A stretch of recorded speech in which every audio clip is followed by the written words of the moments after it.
c'est une erreur ça. Il y a des gens qui vous regardent ce soir, qui disent, eh ben oui, tant mieux qu'on choisisse de se mettre derrière des gens qui décident de lutter contre le terrorisme. On lutte contre le terrorisme, c'est une évidence et la question ne se pose même pas.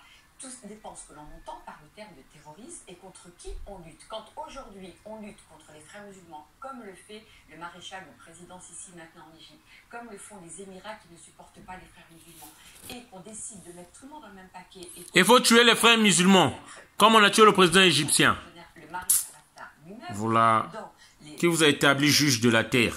Et qui lui sont affinés. Il y a des groupes salafistes qui prônent une pratique de l'islam extrêmement rigoriste, qu'on appelle les madralistes, et qui sont issus d'un courant qui vient d'Arabie Saoudite. Donc quand j'entends moi qu'il faut soutenir le maréchal Haftar, parce que celui-ci lutte contre l'islamisme radical, ça me fait bondir, et que dans son entourage, il a avec lui les madralistes qui sont vraiment pas des gens très agréables et très fréquentables, je pense qu'il faut regarder d'un peu plus près et ne pas se contenter de ces rubriques très caricaturales. Il y a un cas extrêmement simple qu'il suffit de raconter pour comprendre qu'on nous raconte des histoires autour de Haftar, grand ennemi du terrorisme. En 2016, il y a eu une grande et longue bataille dans une ville en Libye qui s'appelle Sirte.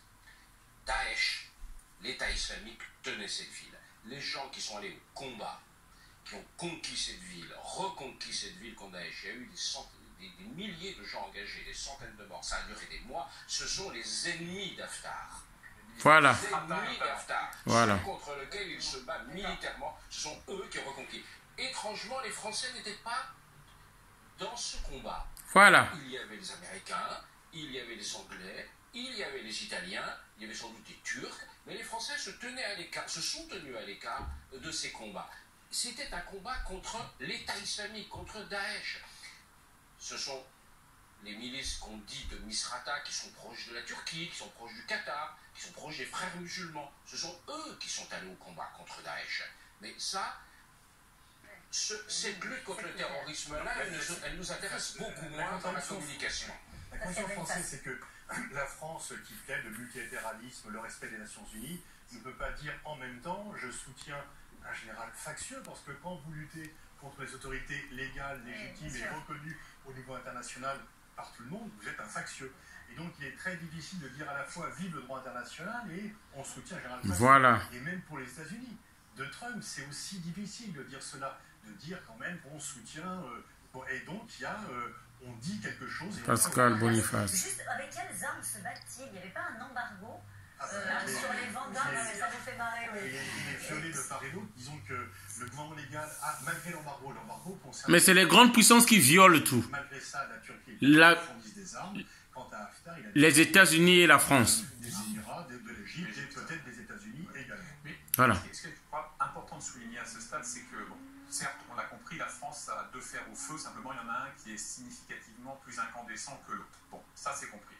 Maintenant, il faut aussi comprendre que, et d'ailleurs ça a été mis en évidence par la mort de 3 membres des forces spéciales françaises dans le crash d'un hélicoptère à l'été 2017 dans l'Est, alors qu'ils étaient aux côtés des forces d'Haftar. Je ferme la parenthèse.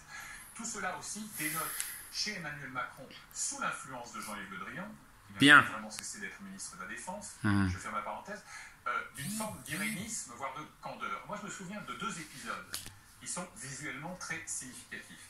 L'affaire Saint-Cloud. On rassemble les 2 frères ennemis. Et on pense que simplement par la magie du verbe et de la volonté, on va les amener à récipiscence et qu'ils vont sceller leur réconciliation. Ils prennent un engagement en 10 points oral qui ne vaut pas tripette.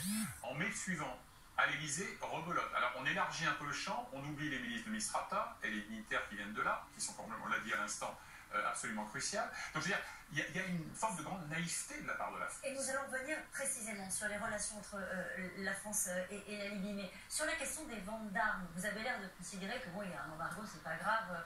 On peut même retrouver. Il y a un sénateur américain qui a prévenu ce mardi que les États-Unis pourraient suspendre leur vente d'armes aux Émirats Arabes Unis parce qu'elles auraient transféré des armes. C'est vrai, on les a trouvés. On a trouvé des missiles Javelin, des missiles anti-chars de fabrication américaine, vendus aux Émirats et transférés aux milices d'Haftar. Mais dans le même temps, par exemple, les Turcs, la Turquie fournit des drones armés à l'autre camp. Donc effectivement, tout le monde intervient aujourd'hui en violation des règles de droit Je crois que d'ailleurs, ce qui a vraiment on ne peut pas s'en réjouir, mais c'est un fait brut. Ce qui a vraiment préoccupé la Turquie, c'est de voir, et le maréchal Haftar, c'est que la nécessité finalement, la volonté du maréchal Haftar de prendre Tripoli et de voir la capacité qu'il avait à mener cette opération, et de l'autre côté, la nécessité du coup de fournir des armes. Et la Turquie s'est mise à aussi donner des armes quand elle a dit le rapport de force qui pouvait être en faveur du maréchal Haftar.